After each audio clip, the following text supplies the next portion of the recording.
ಪೊಲೀಸರು ಇದಾರಲ್ಲ ಗುರು, ಅಲ್ಲೊಬ್ರು ಎಸ್ಕೇಪ್. ದೇವ್ರ ಹೆಂಗೆ ಎಲ್ಲಾ ಕಡೆ ಇರಕ್ಕಾಗಲ್ಲ ಅಂತಾರೋ ಹಂಗೆ ಬೆಂಗಳೂರು ಟ್ರಾಫಿಕ್ ಅಲ್ಲಿ ಪೊಲೀಸರು ಎಲ್ಲಾ ಕಡೆ ಇರಲ್ಲ. ಅದಕ್ಕೆ ಅಂತಾನೆ ಈ ತರ ಮಾಸ್ಟರ್ ಮೈಂಡ್ ಯೂಸ್ ಮಾಡಿ CCTV ಕ್ಯಾಮ್ರಾಗಳು ಹಾಕಿರೋದು. ಓಕೆನಾ? ನಾವುಗಳು ನಮ್ಗೆ ಗೊತ್ತಿಲ್ದಂಗೆ ಬೇಜಾನ್ ಮಿಸ್ಟೇಕ್ಗಳು ಮಾಡ್ಬಿಟ್ಟಿರ್ತೀವಿ. Speed limit violation, signal jump ಮಾಡೋದು, ಹೆಲ್ಮೆಟ್ ಹಾಕಲ್ದಲೇ ಓಡಾಡೋದು, ಈ ತರ ಎಲ್ಲ.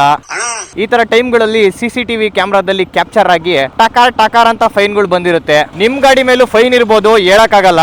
ನೀವೇನಾದ್ರೂ ನಿಮ್ ಗಾಡಿ ಮೇಲೆ ಏನಾದ್ರೂ ಫೈನ್ ಇದೆಯಾ, ಫೈನ್ ಇದ್ರೂ ಎಷ್ಟಿದೆ ಅಂತ ತಿಳ್ಕೊಬೇಕು ಅಂತಂದ್ರೆ ನನ್ನ ಬಯೋದಲ್ಲಿ ಒಂದು ಲಿಂಕ್ ಇದೆ. ನನ್ನ ಬಯೋದಲ್ಲಿರೋ ಲಿಂಕ್ ಮೇಲೆ ಕ್ಲಿಕ್ ಮಾಡಿದ್ರೆ ಆಕೋ ಆಪ್ ನ ಡೌನ್ಲೋಡ್ ಮಾಡ್ಕೋಬಹುದು. ಡೌನ್ಲೋಡ್ ಮಾಡಿದ್ಮೇಲೆ ನಿಮ್ ನಂಬರ್ ನ ಹಾಕಿ ಲಾಗಿನ್ ಮಾಡಿದ್ರೆ ಹೋಮ್ ಸ್ಕ್ರೀನ್ ಇಂಟರ್ಫೇಸ್ ಅಲ್ಲಿ ಕೆಳಗಡೆ ಚೆಕ್ ಟ್ರಾಫಿಕ್ ಚಲನ್ ಆಪ್ಷನ್ ಸಿಗುತ್ತೆ. ಅಲ್ಲಿ ನಿಮ್ ಗಾಡಿ ನಂಬರ್ ನ ಹಾಕಿದ್ರೆ ಫೈನ್ ಎಷ್ಟಿದೆ ಅಂತ ತೋರಿಸುತ್ತೆ. ಫೈನ್ ಏನಾದ್ರೂ ಇದ್ರೆ ಅಲ್ಲೇ ಪೇ ಕೂಡ ಮಾಡಬಹುದು. ಫೈನ್ ಎಷ್ಟಿದೆ ಅಂತ ಚೆಕ್ ಮಾಡ್ಕೊಂಡು ಕ್ಲಿಯರ್ ಮಾಡಿ ಇನ್ ಮುಂದೆ ಆದ್ರೂ ರೂಲ್ಸ್ ನ ಫಾಲೋ ಮಾಡಿ. ಯಾಕೆ ಅಂತಂದ್ರೆ ತಪ್ಪು ಮಾಡೋದು ಸಹಜ ಕಣೋ, ತಿದ್ದಿ ನಡೆಯೋನೆ ಮನುಜ ಕಣೋ.